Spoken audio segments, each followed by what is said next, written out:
Hello વિદ્યાર્થી બાળ મિત્રો, ધોરણ 6 વિષય ચિત્રકામ, ટોપિક રેખા વિસ્તરણ. ગયા ટોપિકમાં આપણે રેખા વિશે વિસ્તૃત માહિતી મેળવેલી હતી.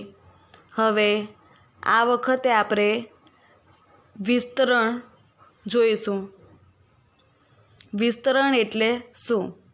તો વિસ્તરણ એટલે ચોક્કસ આકાર, રેખા કે રંગનું એક દિશા કે ચારે દિશામાં ચોક્કસ રીતે ફેલાઈ જવું.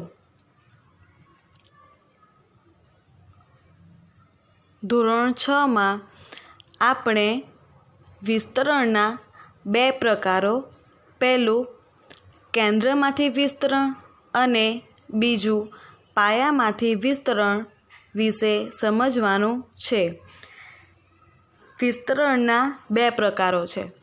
એક્ઝામમાં પૂછાય કે વિસ્તરણના કેટલા પ્રકારો છે, તો તમારે આન્સર આવશે બે પ્રકારો.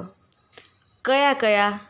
તો કેન્દ્રમાંથી વિસ્તરણ અને બીજું પાયામાંથી વિસ્તરણ. હવે આ બે પ્રકારોને આપણે વિસ્તૃતમાં સમજીએ તો કંઈક આ રીતે. પહેલું છે કેન્દ્રમાંથી વિસ્તરણ. સમજીએ.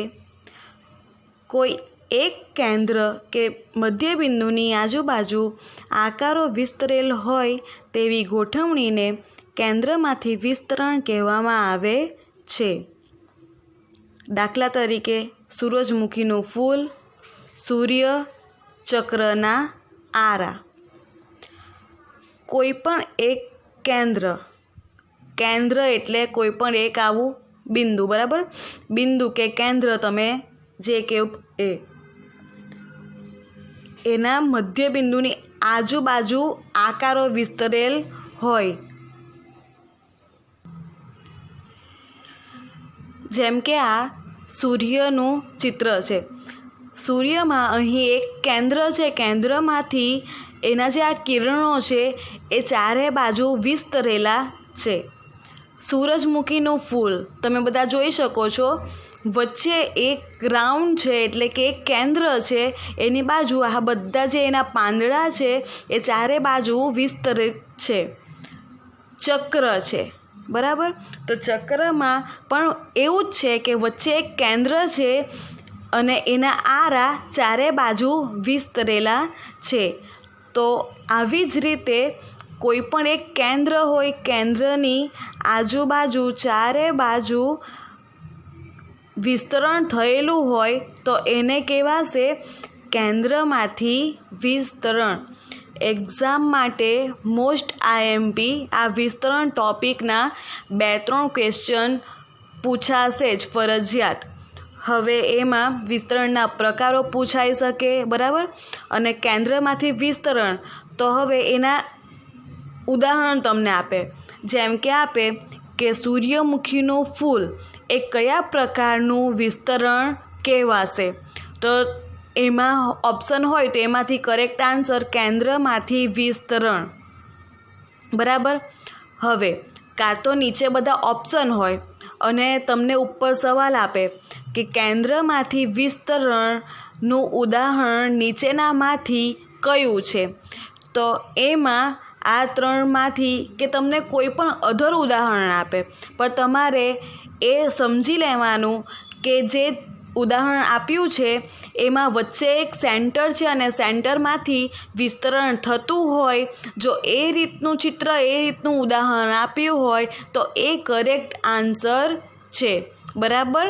લગભગ તો આ 3માંથી એક જ ઉદાહરણ આવશે, પણ જો એના સિવાય અધર ઉદાહરણ તમને આવે તો તમારે ખ્યાલ રાખવાનું કે કોઈ પણ એક કેન્દ્ર હોય, કેન્દ્રમાંથી ચારે બાજુ વિસ્તરણ થતું હોય તો એને શું કહેવાશે?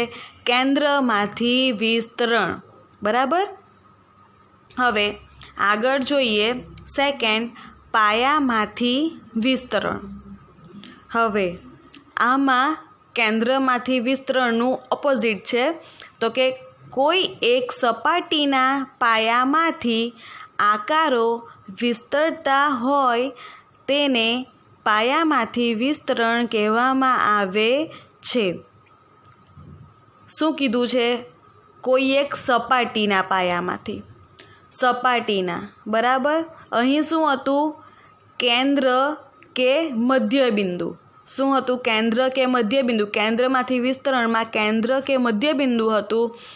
પાયામાંથી વિસ્તરણમાં શું છે? તો કે સપાટી, બરાબર। સપાટીના પાયામાંથી આકારો વિસ્તરતા હોય તેને પાયામાંથી વિસ્તરણ કહેવામાં આવે છે। હવે એના ઉદાહરણ જોઈ લેશો તો તમને વધારે ખ્યાલ આવી જશે। ટૂથબ્રશના વાળ, માથું ઓળવાનો કાંસકો, જમીન પરનું ઘાસ। હવે આ 3 ઉદાહરણ કેવા છે? તો તમે લોકો નીચે જોઈ શકો છો। આ શું છે? ટૂથબ્રશ દર્શાવ્યું છે। ટૂથબ્રશ આ એક સપાટી છે નીચેની, બરાબર। નીચેની સપાટી પરથી આ જે ઉપરના વાળ છે એના એ વિસ્તરિત થયેલા છે, નીચે સપાટી પર જકડાયેલા છે અને એક સપાટી પરથી બધા વાળ વિસ્તરિત થયેલા છે। એક જ સપાટી છે, આમાં રાઉન્ડ નથી, ચારે બાજુ નથી, કોઈ પણ એક જ સપાટી છે, માટે એને શું કહેવાશે? પાયામાંથી વિસ્તરણ। હવે એવી જ રીતે આગળ માથું ઓળવાનો કાંસકો। હવે આમાં પણ આ એક સપાટી છે અને આ એક જ બાજુએ વિસ્તરિત આકારો થયેલા છે, બરાબર।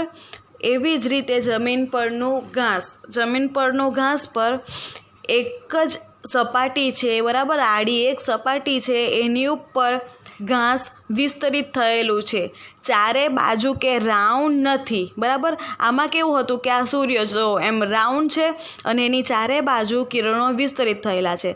જેમ કે આ ઘાસ તો એક સીધી સપાટી છે અને ઉપરની બાજુ ઘાસ વિસ્તરિત થયેલું છે, એટલે કે એક જ સપાટીના પાયામાંથી આકારો વિસ્તરતા હોય તેને પાયામાંથી વિસ્તરણ કહેવામાં આવે છે। આમાંથી પણ આ જ રીતના સવાલ આવશે કે એના ઉદાહરણ તમને પૂછાય કે ટૂથબ્રશના વાળ એ કયા પ્રકારનું વિસ્તરણ છે? તો પાયામાંથી વિસ્તરણ, બરાબર। હવે પાયામાંથી વિસ્તરણના ઉદાહરણ નીચેનામાંથી કયા છે? તો તમને ઉદાહરણ આપે સૂરજમુખીનું ફૂલ, માથું ઓળવાનો કાંસકો, ચક્રના આરા કે સૂર્ય। તો એમાંથી શું આવશે કે માથું ઓળવાનો કાંસકો, બરાબર। એવી રીતે આના બંનેના ઉદાહરણો અને એની સપાટી ખાસ ધ્યાન રાખવી। મેન ઉદાહરણો 2માંથી એક ઉદાહરણ તો એક્ઝામમાં ફરજિયાત પૂછાય જ છે, એના માટે ખાસ ધ્યાન રાખવું। તો આ વિડીયોમાં આટલું જ। હવે આવતા પીરિયડમાં આપણે આગળ જોઈશું। Thank you.